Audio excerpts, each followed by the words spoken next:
За 2025 оны эхний сар болж өнгөрлөө. Уламжлалт ёсороо та бүхэндээ сарынхаа хийсэн ажлын талаар мэдээлэл хуваалцъя. Энэ сар өнгөрсөн 1-р сарын эхэнд бол нөгөө том гэрээнүүд парламент дээр яригдсан. Францда ураны гэрээ, энэтхэгтэй газрын тоосны зээлийг үргэлжлүүлэх, нэмэгдүүлэх гэрээнүүд ингээд парламент дээр батлагдаад явсан. Юун дээр анхаарах хэрэгтэй байгаа, юун шудраг бус байна гэд би байр суурийг тодорхой илэрхийлсэн мэдээллийн хэрэгслэр парламент дээр бас ярьсан. Аж үйлдвэрийн байнгын хорооны ажлын хэсэгт багтаад газрын тоосны үйлдвэрлэлийг цаашид үргэлжлүүлэхийн тулд засгийн газар юу анхаарах вэ гэдэг зөвлөмж, шаардлагыг гишүүдийн хамтаар бичиж хүргэсэн байна. За ингээд том гэрээнүүд ямар ч байсан батлагдаад явсан. 3 дахь улсын оролцоотой том гэрээнүүд ялангуяа Монгол хэрэгтэй гэж зарчмын хувьд үзэж байгаа. Гэхдээ бид нар алдаж болохгүй. Тэгээд энэ их хөрөнгө оруулалтын цаана янз бүрийн хулгайн асуудлууд байдаг учраас тэрэн дээр хяналт сайн байх ёстой гэдэг ийм байр сууриас хандж байгаа. Гадаадад байгаа монголчууд 200 гаруй монгол хүн байдаг. Цааш нэмэгдэн. Тийм болохоор сонгуульд оролцдог бай. Ийм Монгол цахим үйлчилгээг хүртээмжийг сайжруулъя гэдэг даалгавартай ажлын хэсэг гарсан байгаа. Төрийн өмчийн компани бүтээмж, ил тод байдлыг сайжруулах тухай хууль гэж сонин хууль орж ирсэн. Төрийн өмчийг улам баталгаажуулж баттгах гэдэг юм шиг тийм тэгсэн мөртлөө сайжруулах чаа гэдэг нэртэй хууль орж ирсэн. Агуулгаараа буруу байна гэд эсрэг байр суурьтай байсан. Виртуал хөрөнгийн эрх зүйн орчныг сайжруулах ажлын хэсэгт ажиллаж байгаа. За Хятадын элчин сайдын яамд нь очиж Хятадын хөдөлмөрч авт өмнө таврын баярын үйлчлэгийг дэвшүүллээ. Монгол улсад ерөнхийлөгчийн ивэл дорооны нисгэгчдийн анх дугаар уралдаан болсон. Тэгээд дорооныг бол ер нь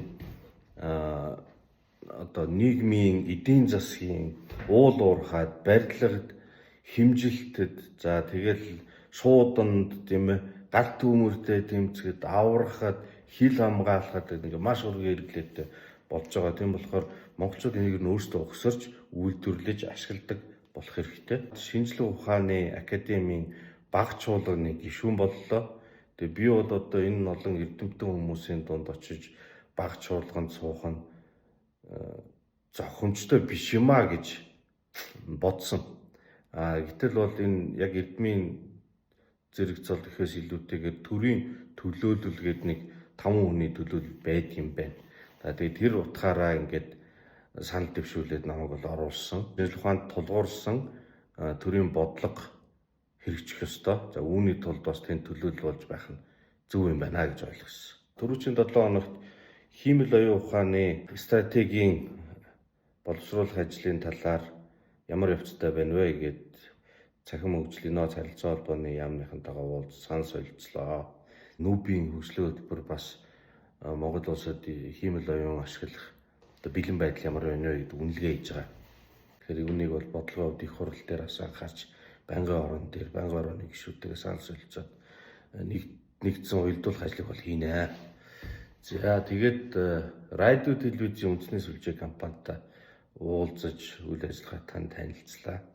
Наран систем бомбын ажлын хэсэгт би орсон байгаа. Тэгэхээр энэ бол яг тэр эдийн засаг утгаараа бодох.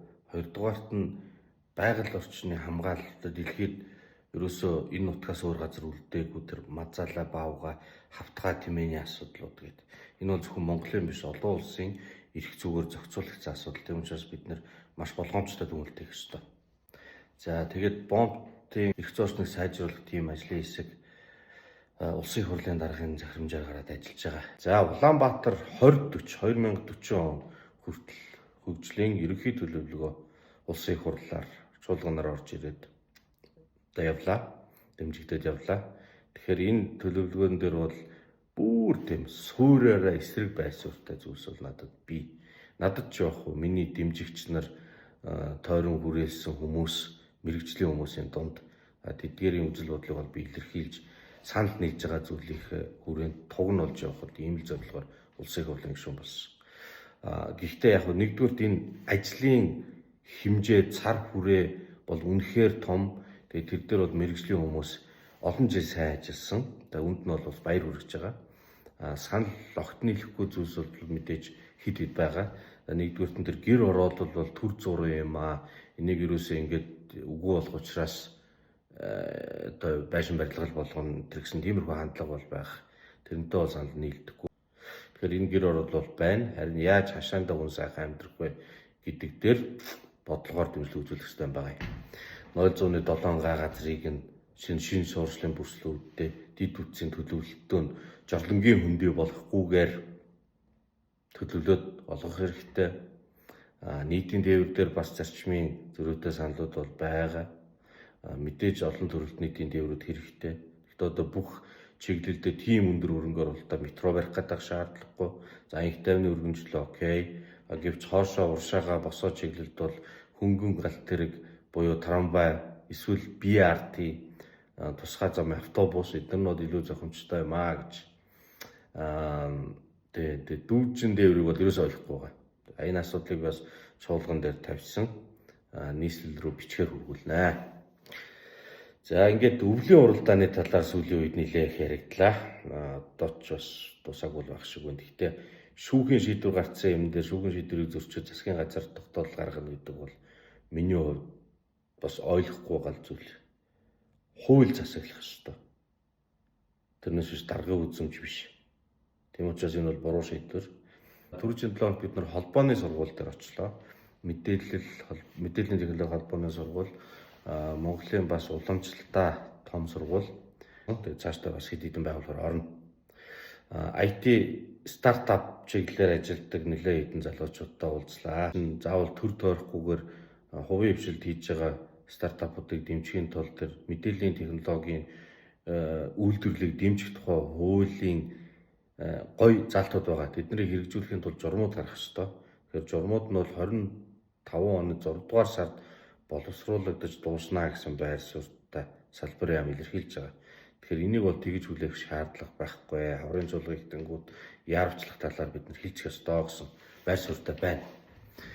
За эцэст нь бол энэ утааны хилцүүлгүүд явж байгаа. Монгол Улсын иргэн мөнгөний хишгийн санаачлагаар парламент дээр ингээд гарын үсэг зураад иргэдийн шаардлагаар энэ сонсголын бэлтгэл шатанд 4 удаагийн хилцүүлэг явлаа. Идэвхтэй оролцлоо. Тэгээд шийдвэр бол зөвлөмж бол гарах ёстой.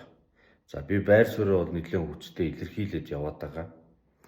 Эцэст энэ утаанаас болж одоо яаралтай чухал учраас хөрөнгө оруулалтаа шийдийгээд тэгээд өөр юм руу нөгөө мөнгө нь яваад ийм байж болохгүй. Гол асуудал бол гэр орооллын яндангаас гарч байгаа утаа гэдгийг маш сайн ойлгох хэрэгтэй.